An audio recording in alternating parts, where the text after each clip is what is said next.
If you are developing or troubleshooting issues in Opcenter, you know the pain of digging through the logs. I want to show you the full range of possibilities. I will share exactly what I use and how you can be more efficient. We are going to cover Event Viewer, Transaction Logs, WCF Logs, portal tracing, and the configuration options that are hidden. I'm Jan Tichý, Principal Solution Architect. Let's deep dive. Okay, so let's start it with troubleshooting. So first of all, the first topic is the transaction logs inside the Opcenter. So there are a couple of possibilities. You have the L1. So if we have a look inside, there is not that much information. So you know which CDO was executed, which field, and which event. I never find this useful. So I think it's not good to use. So then you have a trace CLF names and functions. Okay, it's a little bit better, but still not useful that much. I'm never using this. So you get the same, only you get the particular functions which are executed. So the next one is start. Start the level 3. And now you have as well what were the variables or what were the input parameters inside. Okay, so this is not as well that useful, but it's there's this possibility. Now let's start with the most useful things which you can use. So that's particular L4. And I think L4, when you go into Management Studio and you click on the server, L3, the medium are L4, and this is L5. So you can turn it on from this environment or from command line, which I will show you in a minute. So let's have a look on L4. So this is quite good because it's not intensive on the server that much, and you know all the details. So you know how all the values were evaluated. So you know the parameter, which were the output value from the functions. So this one. Then you have a L5, and the most important thing is what was the input execution. So in case you do something, you get the XML or the trigger what goes on a server. So if I make it bigger, so you know the session which was, so who executed. Then you have a service, so that's the service which I would like to execute. That's this point. And inside the input information. So if you are on a portal or on an interface, you usually setting these parameters inside. So that's L5.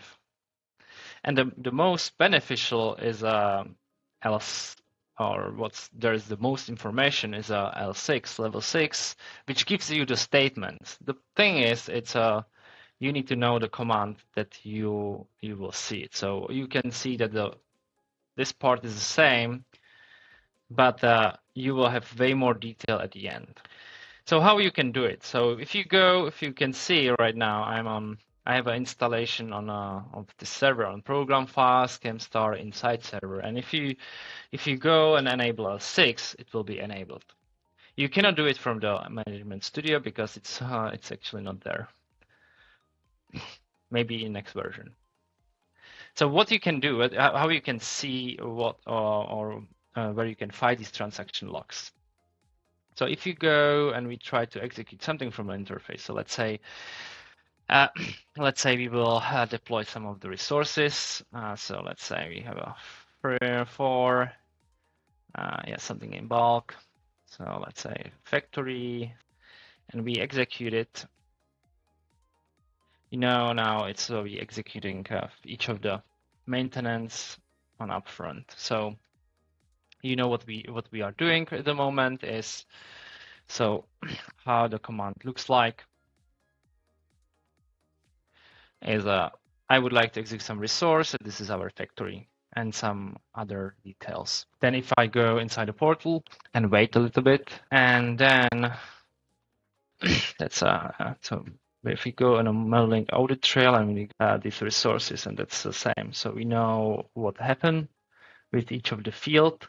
We can double check this as well over here. If we go to the modeling and we go inside the resource. So here we go. So you have number 13, for example. So that's our transaction logs. It's usually used for debugging. If you have any exception, you will see it in exception, and you need to provide to drill down. Another benefit with the transaction logs is that in case you do the expressions, you can see how the expression is evaluated. The next one are WCF logs. So each of the service in an Opcenter has is a one service, and they're communicating to each other. And if you would like to have a really deep dive what's happening in each of the service, so it's usually used in case you have a performance issue. So if you go inside a WCF service, and if you go to the web config, you should have on the top something like that. So in case you can enable this part. This is a log path. This is naming. Actually, that's not that useful. So let's make it a little bit maybe more useful. So because if we just log time, that's not. So we will log service method long time and the user, and then something which is hidden, and that's statistics. So we will see the statistics. And we will start logging. For that, we need to restart the application pool. So when we restart or recycle application pool, and if we go to the temp, okay, cool. And now we try to do something. Let's say deploy another resource.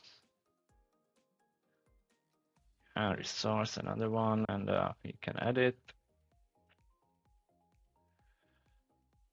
And if we cook into the temp, and let's have a look on something different, maybe. Okay. Okay, now, okay, so now you can see that each of the action which I am doing is one request and its response. So if I click, for example, if I go on a container and I would like to open the move, I am saying I would like to maybe fetch something. And when I try to move something over here and get the containers as well, I get some of the requests and the response. So how it looks like inside. So if we go inside, you can see that's each of the objects which I would like to, what is really in behind the request is, for example, your labels. It can be the data of the query. So here are some of the labels, and I think this would be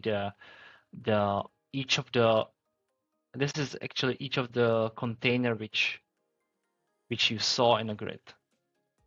So that's my container. So that was requested, and or this was the response, sorry, and that was requested somehow. So let's say I would like to have a selection value. When you turn on the statistics, so if you go inside of statistics, you can see that each of the transaction is actually log with time. So then you can have a look on your performance problems, because you know how much the stuff taking, and maybe you can troubleshoot why I'm having too much requests in case it's already loaded on the page, so you can implement more caching. So this is it's more likely to this WCF know on the performance problems. So the next one, it's on the portal. So if you have a portal, you would like to know maybe what's happening on the portal, really in detail of each of the action what you do on the portal level. So you can navigate to the Portal Studio and on the top portal settings, and there is a trace enable. So if you turn it on and we go to the temp, and we over here go, for example, and when it's loaded, we will see on a temp level that we have a move-in log. So let's have a look on inside. So, okay, so that's not much. Let's do it a different example. So I think that this is I have a product for a resource. Let's say I will click on the 15. So when it's open, resource is open.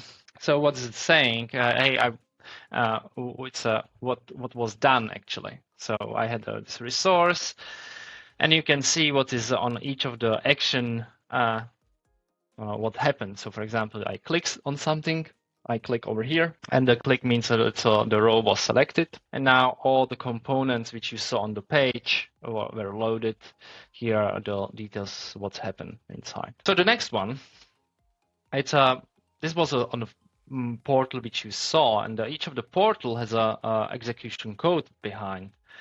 This code behind can be as well troubleshoot, because otherwise you will only get some exception like contact administrator. And if you want to get more details, you need to navigate to the web config. Here we can find the debug. And if it's true, then you have way more details, so you can really drill down what happened. Actually, this I would not do it in production, but in a development, you would probably need to do it in case you have any error message on the page. So that's the error message on the page means over here you will have some yellow screen, and it will tell you, hey, you need to contact administrator. So the next one is on the back end of the server. So the logs which you can see are, for example, over here. So that's logs in the event viewer. So in case you do some of the action like DB update, or there is some exception internal on the application server, you will see it on the event viewer. So what is useful is this Camstar or application and the system. In case I do the DB update, I want to. Okay, I thought it will be faster. But meanwhile, if you have a look over here, you can see I run the command updating database and the parameter. If there will be any error, you will get the error over here from the backend. It's not it will not show you the errors which are, for example, in transactions. Okay, it will be maybe in case you wrongly log in, or it will be some communication problem, so it will be logged over here. The one which is not that much known is if you go over here and let's say I would like to do them let's say I would like to do them turning off, and when I start it, again getting the new information how it was started. So you will see all the execution of business rules, the scheduled particularly inside of the logging. Troubleshooting in Opcenter doesn't have to be time consuming. You have now a Swiss Army knife for diagnostics. I know these settings are hard to remember, so I have compiled them all into a single document. It's a complete overview, every step I went through in this video. And if you are facing an issue that these logs couldn't solve, or you need more details, reach me out directly. Download the guide to become more efficient. I will see you in the next one.